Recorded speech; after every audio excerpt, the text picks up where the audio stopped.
300 বছর কেঁদেছিল আদম হাওয়া এই দরায়,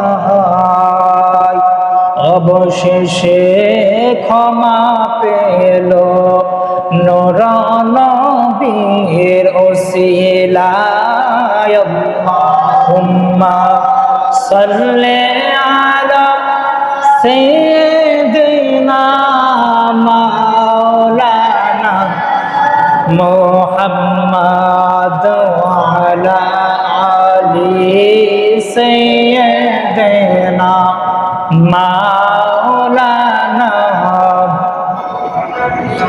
এমন দেশে যাবির মন যে দেশের নাই ঠিকানা, এমন ঘরে শৈবি রে মন যে ঘরের নাই বিছানা।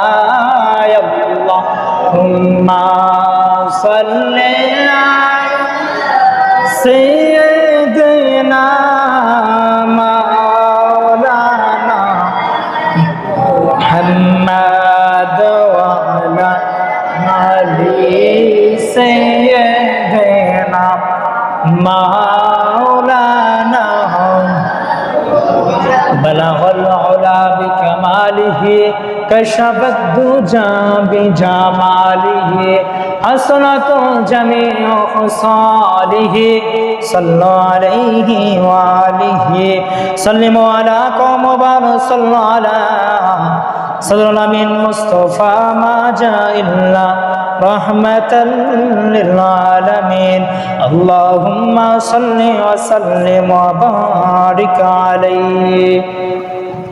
আলহামদুলিল্লাহ, আল্লাহ রাব্বুল আলামিন দরবারে লাখ কোটি শুকরিয়া যে আল্লাহ তাআলা আমাদেরকে আজ এই পবিত্র জুমার নামাজ আদায় করার জন্য মসজিদে আসার, বসার এবং নবীজির শানে কয়েক মর্তবার দুরূদ শরীফ পাঠ করার তৌফিক দান করেছে। সেজন্য সকলে আরেকবার বলি আলহামদুলিল্লাহ।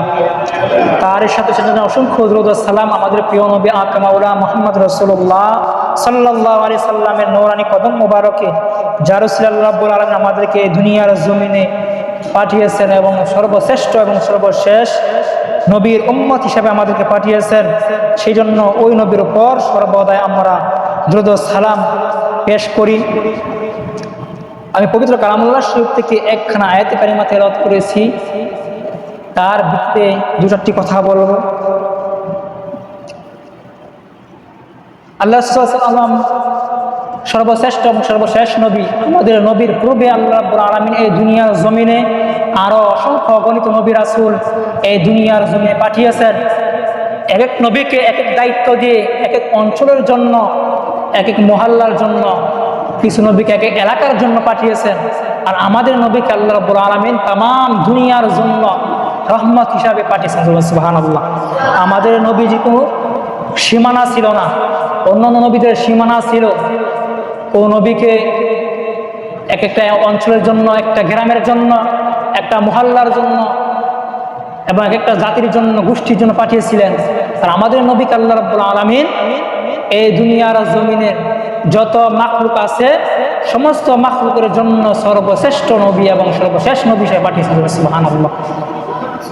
শুধু এই দুনিয়ার জমিনে আমরা যারা আছি আমাদের জন্য শুধু রহমত নয়, শুধু আমরা যারা আছি এবং আমাদের পূর্বে যারা চলে গেছে এবং কবরের মধ্যে যা আছেন তাদের জন্য আমাদের নবীকে রহমত হিসেবে আল্লাহ রাব্বুল আলামিন এই দুনিয়ার জমিনে পাঠিয়েছেন।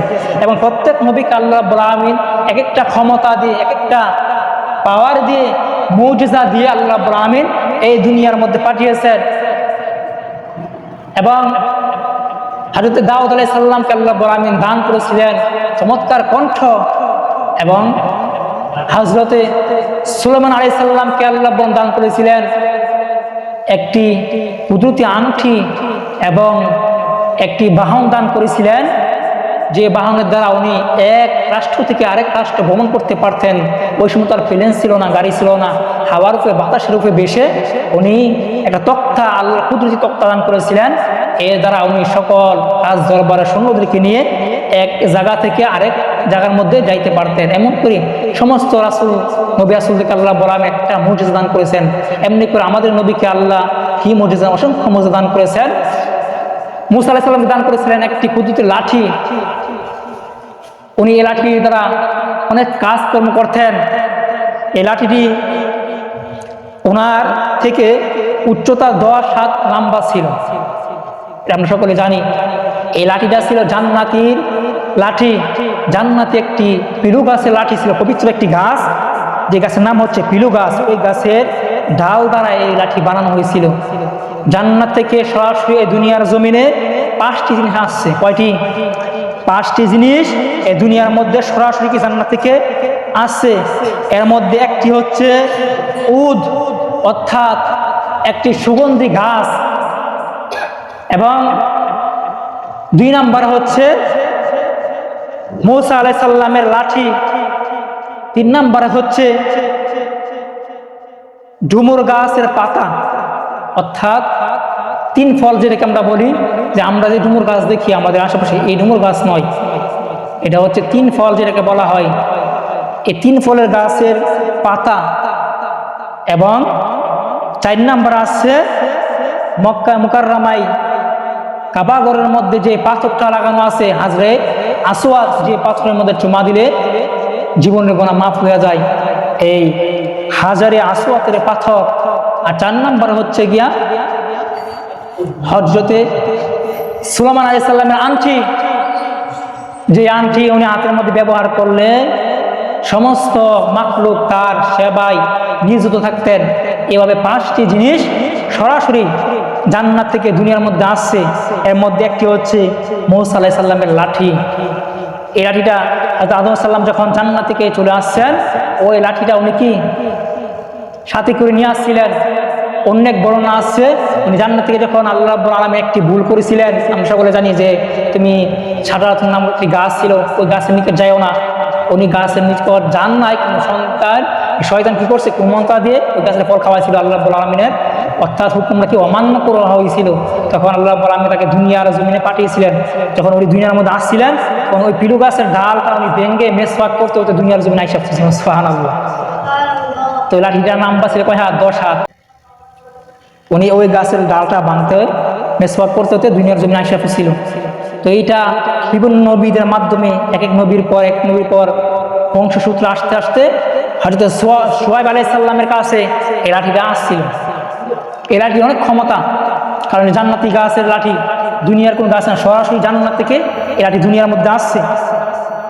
হযরত শুআয়ব মূসা আলাইহিস সালাম যখন হিজরত করে মিশর থেকে ওই শুআয়ব সাল্লামের শহর মাদাইনে গেলেন, তখন মিশরে ওই নাম বাগল না, উনি ওই শুআয়ব আলাইহিস সালামের বাড়িতে ছিলেন 10 বছর। ওনার মেয়ে বিবি সুফরাকে বিবাহ করছিলেন। শুআয়ব আলাইহিস সালাম ওনার মেয়েকে মূসা আলাইহিস সালামের কাছে কি করছিলেন? বিবাহ দিছিলেন। তো সুফরাকে বিবাহ দেওয়ার পরে 10 বছর ওইখানে ছিলেন। আসার পথে মূসা আলাইহিস সালামকে আল্লাহর হুকুমে শুআয়ব আলাইহিস সালাম লাঠিটা দান করে দিয়েছিলেন। এই লাঠিটা অনেক ক্ষমতা ছিল। আল্লাহ রাব্বুল আলামিন মূসা আলাইহিস সালামকে ডাক দিয়ে বলছেন, ও মূসা, ওমা তিলকা বিয়ামিনকা ইয়া মূসা, ক্বালা হিয়া আসা আতাওয়াক্কাউ আলাইহা ওয়া হুশু বিহা আলা গনামি ওয়া ইলা ফিহা মাআরিব উখরা। হে মূসা, তোমার হাতে এটা কি? মূসা আলাইহিস সালাম ডাক দিয়ে বললেন, আমার হাতের একটা লাঠি, সেই লাঠির আঘাতে আমি আমার যে বকরি আছে গাছ থেকে পাতা জড়াই, পাতা পারি, বকরিদেরকে খাওয়াই, এবং লাঠির বর দিয়ে আমি হাঁটি। এই মাআরিব উখরা এই আয়াতের তাফসিরে বলা হয়েছে, আল্লামা আবুল বারাকাত আব্দুল্লাহ বিন আহমদ নসফি রহমতুল্লাহ বলেন, এই লাঠিটা এই লাঠির গুণ ছিল 8টা। কয়টা? 8টা গুণ ছিল।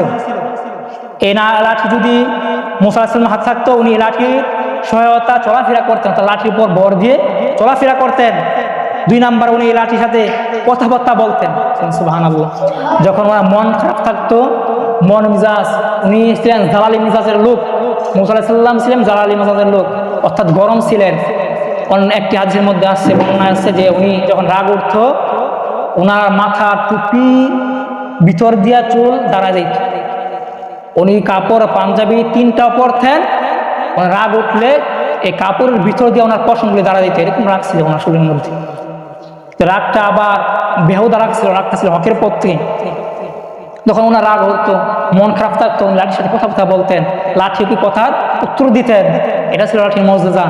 3 নম্বরে ছিল যখন উনি কোনো জায়গায় সফর করতেন, অর্থাৎ রৌদ্রের মধ্যে মরুভূমির মধ্যে যেতেন, তখন ওই গাছটা যদি কুপে দিতেন এই জমিনের মধ্যে, গাছটা এই লাঠিটা ওই লাঠিটা একটা গাছ হয়ে যাইত, লাঠিটা গাছ হয়ে ওনাকে ছায়া দিত।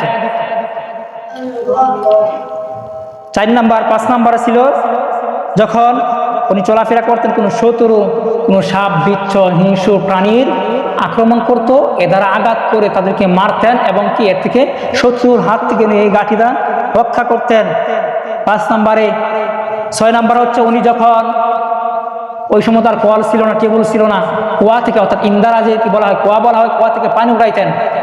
এই লাঠি যদি কুয়ার মধ্যে ছাড়তেন, লাঠি দড়ি হইয়া কুয়ার মধ্যে পড়তেন। আর লাঠির 2 পাশে, লাঠি যেখানে ধরে 2 পাশে একটু একটু বেস্তি একটু অংশ ছিল। আমরা দেখি না যে লাঠিটা মুরব্বীর হাঁটে একটু বেস্তি একটা ধরার মতো একটা অংশ থাকে, তো এই 2 পাশে একটু বেস্তি অংশ ছিল, বাড়তে একটা অংশ ছিল। উনি যখন লাঠিটা কুয়ার মধ্যে ফেলাইতেন, এটার দড়ি হইয়া যাইত, রশি হইয়া কুয়ার মধ্যে যাইতেন, আর 2 পাশে 2টো অংশ ছিল, এই অংশগুলি একটা বালতি হয়ে যাইত, সুবহানাল্লাহ, বালতি হইয়া ওনাকে কুয়া থেকে পানি উঠাই দিত। আবার অন্ধকার রাত্রে যখন চলাফেরা করতেন, লাঠির 2 মাথার যে অংশ ছিল আলো হইয়া ওনাকে কি আলো দিত, এই আলোর সাহায্যে উনি হাঁটতে পারতেন, চলাফেরা করতেন। এমনি করে 7 নম্বরে ওনার যখন যে ফল খাওয়ার ইচ্ছা হতো, জমিনের মধ্যে লাঠি পুঁতে দিতেন, অর্থাৎ লাগাই দিতেন, ওই গাছ হইয়া ওই গাছের মধ্যে ফল হইয়া ওনাকে কি ফল দিতেন, উনি ফল খাইতেন, সুবহানাল্লাহ। এমনি করে আরো অসংখ্য এই লাঠির মর্যাদা রয়েছে, কারণ এই লাঠি সাধারণ লাঠি নেই, লাঠি ছিল জান্নাতের একটি গাছের লাঠি। উনি বিভিন্ন কাজ করতেন লাঠি দ্বারা। যখন ফেরাউনের দরবারে উনি এই লাঠি নিয়ে ফেরাউনকে দাওয়াত দিতে গেলেন, তখন ওই ফেরাউন মুসা আলাইহিস সালামকে বিশ্বাস করলেন না এবং তার কাছে আল্লাহর নবী প্রমাণ চাইতেন যে তুমি যে নবী, প্রমাণ কি? তো উনি প্রমাণ হিসাবে এই লাঠি নিয়ে গেলেন। তখন ফেরাউন ইসলাম গ্রহণ করলেনই না, আরো সে একটা ঘোষণা দিলেন যে তোমার সাথে একটি খেলা হবে, তুমি যদি খেলার মধ্যে বিজয় হইতে পারো তাহলে দেখা যাইব পরে কি হয়। তো ওই ফেরাউন কি করলেন, ও রাজ দরবারের মধ্যে যত জাদুকর ছিল সমস্ত জাদুকরকে দাওয়াত করে একটা আয়োজন করলেন, এখানে কিছু খেলা দেখানো হবে, তুমি তাদের সাথে মোকাবেলা করে জিততে পারো, তুমি যে আল্লাহর নবী এটা আমরা বিশ্বাস করব। সমস্ত জাদুকরকে দাওয়াত করে একত্রিত করলেন, একটি অনুষ্ঠান আয়োজন করলেন, হাজার হাজার মানুষ উপস্থিত হলেন। ওইখানে মুসা আলাইহিস সালাম ওনার ভাই হারুন আলাইহিস সালামকে নিয়ে উপস্থিত হলেন। উনি তো সাথে কোনো কামান বা কোনো কিছু নিয়ে যান না, উনি সাথে লাঠিটা নিয়ে গেছেন। তখন ফেরাউন ওই জাদুকরকে বললেন যে তোমাদের জাদু দেখাও। তখন ওই ফেরাও জাদুকররা কি করলেন, তাদের হাতে রশি নিয়ে গেছেন, আরো অসংখ্য লাঠি, তারা যে সাপ বানাইব অনেক কিছু নিয়ে গেছেন, নিয়ে তারা জাদু মন্ত্রযন্ত্র কইরা ওই সাপ দড়িগুলি মাঠে পাঠাইছে, অসংখ্য সাপ হইল। কি হইল? সাপ হয়ে মাঠের মধ্যে ঘোরাফেরা করতেছে, এক একটা এদিকে এদিকে সাপ একবারে পুরা মাঠটা ভরে গেল। তখন আল্লাহ হুকুম মুসা আলাইহিস সালাম লাঠিটা ভাগ কইরা তখন কি করলেন, জমিনের মধ্যে ছেড়ে দিলেন। ছেড়ে দেওয়ার সাথে সাথে এই লাঠিটা, অর্থাৎ তারা যে তখন লাঠি ছিল উনিও জানতেন না এই লাঠি যে সাপ হয়। আল্লাহ বলে তুমি লাঠি ছেড়ে দাও, সারা দেওয়ার সাথে সাথে এই লাঠিটা একটা মুসুর দিয়া একটা বিশাল একটা অদ্ভুত সাপ হয়ে গেছে, সুবহানাল্লাহ। সাপ হওয়ার সাথে সাথে শুধু সাপ তখন হইছে, সাপটা তারা যে সাপ বানাইছে, হাজার হাজার সাপ বানাইছে, এই সাপের লেজের নিচে পড়ে রয়েছে এগুলো। একটা মাত্র সাপটা মুসা আলাইহিস সালামের লাঠির যে সাপ হয়েছে অতবড় সাপ, একটা মাত্র শ্বাস টান দিছে, টান দেওয়ার সাথে সাথে সমস্ত জাদুকরের এই রশি যত সাপ বানাইছে লাঠি সাপ সবগুলি সাপ এক শ্বাসের টানে সবগুলি অজগরের মুখের ভিতরে চলে গেছে, সুবহানাল্লাহ। তখন সবাই ডরায় বয়ে গেলেন, ফেরাউন ডরাইছে অনেক, সর্বনাশ। মুসা আলাইহিস সালাম দেখে একটু ডরে গিয়ে দূরে চলে খাইছে, এতদিন এই সাপ নিয়ে আমি হাতে ঘুরছি, উনি জানতেন না যে এটা সাপ, এত বড় সাপ হয়। তখন উনি একটু সাইডে দাঁড়াইলেন, আর ফেরাউন ডরে ভয়ে ভিতরে চলে গেলেন। আর যে জাদুকররা ছিল তারা তো অনেকে ডরে ভয়ে কাইপা উঠলেন, যে তুমি দেখলাম এটা লাঠি, এটা আবার সাপ হয়ে গেল। এমনি করে মুসা আলাইহিস সালামকে আল্লাহ বললেন যে তুমি যে লাঠি ছাড়ছো এটা কি করো, লেজের মধ্যে ধরো, বিসমিল্লাহ বইলা ধরলে আবার এটা কোনো লাঠি হয়ে যায়। তখন উনি লাঠির মধ্যে ধরলেন, ধরার সাথে দেখি আবার কি সাপ লাঠি হয়ে গেছে। আর ফেরাউনের দরবারের মধ্যে যত জাদুঘর ছিল সবাই এই মুজিজা দেখে, এটা তো সব সম্ভব নয়, তারা তো হাজার বড় বড় জাদুঘর ছিল, কিন্তু এটা সম্ভব নাই। এই অবস্থা থেকে তারা কি সেজদাই করে মুসা আলাইহিস সালামের উপর ঈমান আনলেন, আল্লাহর উপর ঈমান আনলেন, এবং তারা ওই ধর্ম ত্যাগ করে মুসলমান হয়ে গেছে। সুবহানাল্লাহ। এমনি করে আল্লাহ রাব্বুল আলামিন এই নবীদেরকে একটা মুজিজা দিয়েছেন। মুসা আলাইহিস সালামের সবথেকে বড় মর্যাদা ছিল এই লাঠি, লাঠির মধ্যে অসংখ্য মর্যাদা ছিল, আর অনেক মর্যাদা ছিল। এর মধ্যে উনি লাঠি দিয়ে আঘাত করে, এই আঘাতে নীল নদের মধ্যে রাস্তা হয়েছে, পাথর থেকে ঝর্ণা হইয়া পানি বার হয়েছে, এই পানি মানুষ পান করছে, অসংখ্য নিয়ামত হয়েছে। আমাদের নবীকে আল্লাহ বলেন অসংখ্য নিয়ামত, এই মর্যাদা দান করেছে। সমস্ত নবী রাসূলদেরকে আল্লাহ বলেন যে মর্যাদা দান করেছে, সকল নবীদেরকে যত কিছু মর্যাদা দান করেছে, আমাদের নবীকে একাই আল্লাহ বলেন সব থেকে বেশি মর্যাদা দান করেছে। এই মর্যাদা দান করার একটা মাত্র কারণ যে মানুষ ইসলাম ধর্ম যেন গ্রহণ করতে পারে, বুঝা ইসলাম মানুষের তো প্রমাণ বিচারে, এটা দলিল আসেনি, প্রমাণ আসেনি, এটা যে দাওয়াত দিয়ে সহজ হয়, এই জন্য আল্লাহ বলেন অলৌকিক ক্ষমতা, অলৌকিক একটি পাওয়ার দান করেছে নবীদেরকে। আল্লাহ রাব্বুল আলামিন আমাদেরকে ওই নবীদের দেখানো পথ মত যার সব কিছু রহিত হয়ে গেছে, কিন্তু আমাদের নবী এখন আছে। আমাদের নবী আমাদেরকে যে পথ মত দেখা গেছেন, আমাদের কোনো দলিল লাগবে না, কোনো মুজিজা লাগবে না, আমরা বিনা দলিলে কি আল্লাহ এবং তার রাসূলকে মানি এবং মানবো, তার দেখানো পথ মত অনুযায়ী আমরা চলবো ইনশাআল্লাহ। আল্লাহ বলা আমাদেরকে সকলকে বুঝার এবং বুঝবার তৌফিক দান করুন। আল্লাহুম্মা আমিন। ওয়া আখিরু দাওয়ানা আলহামদুলিল্লাহি রাব্বিল আলামিন। আসসালামু আলাইকুম ওয়া রাহমাতুল্লাহি ওয়া বারাকাতুহু। সুন্নাত করুন, চ্যানেলকে সাবস্ক্রাইব করুন।